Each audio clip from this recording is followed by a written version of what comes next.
The Leahy Family Farm provides the comforts of a tight-knit community while offering the modern amenities and infrastructure that come with the rapidly growing region of northern Colorado.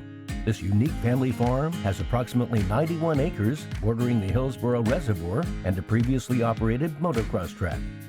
Located in Weld County, the farm sits at the base of the Rocky Mountains, only 50 miles north of Denver International Airport and just over an hour from the favorite mountain getaway of Estes Park.